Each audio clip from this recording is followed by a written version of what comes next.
Hey guys, I hope you're having a good Friday so far. Today your readings are going to be done by yours truly, and today we're in John chapter 19, specifically starting in verse 17. So the soldiers took charge of Jesus. Carrying his own cross, he went out to the place of the skull, which in Aramaic is called Golgotha. Here they crucified him, and with two others, one on each side, and Jesus in the middle. Pilate had a notice prepared and fastened to the cross, and it read, "Jesus of Nazareth, the King of the Jews." Many of the Jews read this sign, for the place where Jesus was crucified was near the city, and the sign was written in Aramaic, Latin, and Greek. The chief of the Jews protested to Pilate, "Do not write the King of the Jews, but that the man claimed to be the King of the Jews." Pilate answered, "What I have written, I have written."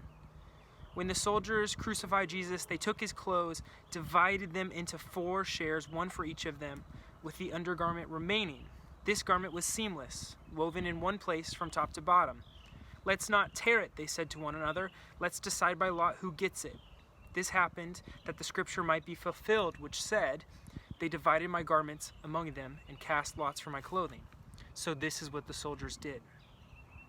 Near the cross of Jesus stood his mother's sister, Mary the wife of Clopas, and Mary Magdalene.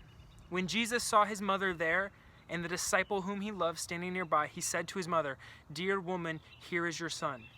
And to the disciple, "Here is your mother." From that time on, the disciple took her into his home. Later, knowing that all was now completed and that scripture would be fulfilled, Jesus said, "I am thirsty." A jar of wine vinegar was there, and so they soaked a sponge in it, put the sponge on a stalk of hyssop plant, and lifted it to Jesus' lips.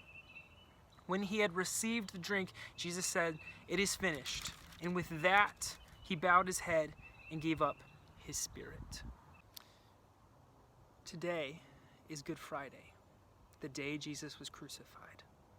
That's why we read it in today's readings. By all accounts, crucifixion was the most heinous of all deaths. The victims who were crucified were always stripped almost completely naked. The idea was that they would leave the world as they came into it, humiliated.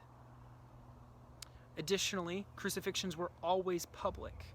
Romans saw it as a type of propaganda. They would put crosses by the road, and the idea was that whoever walked by on the road would know not to do the very thing the man on the cross just did.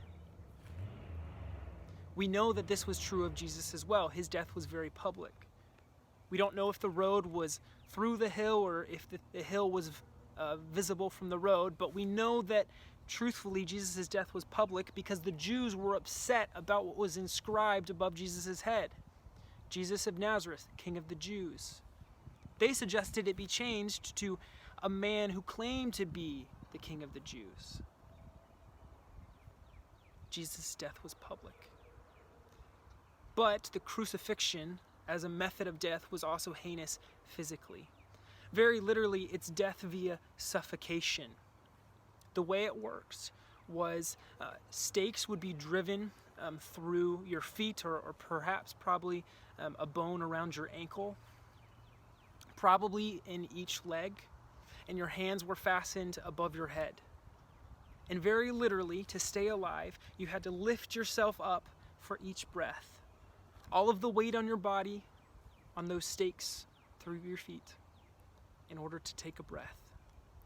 So very literally, each and every breath was painful, and you only stayed alive on a cross as long as your calf muscles and leg muscles would be able to lift you up. Crucifixions normally lasted 2, 3, 4 days even. Jesus' death was by comparison very short. You see that the other two on the other crosses had to have their legs broken in order to make the process faster.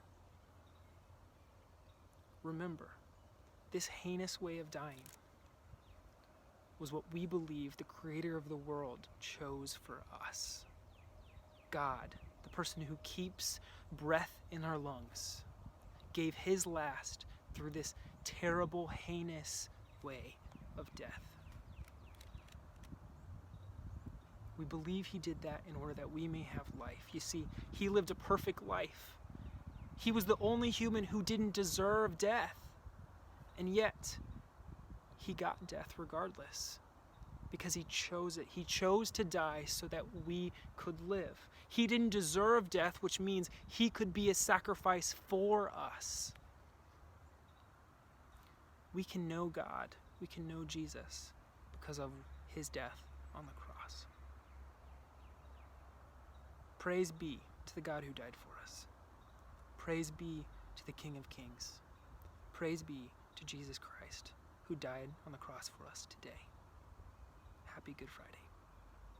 I hope you are looking forward to celebrating Easter and resurrection and all that entails for us. See you tomorrow.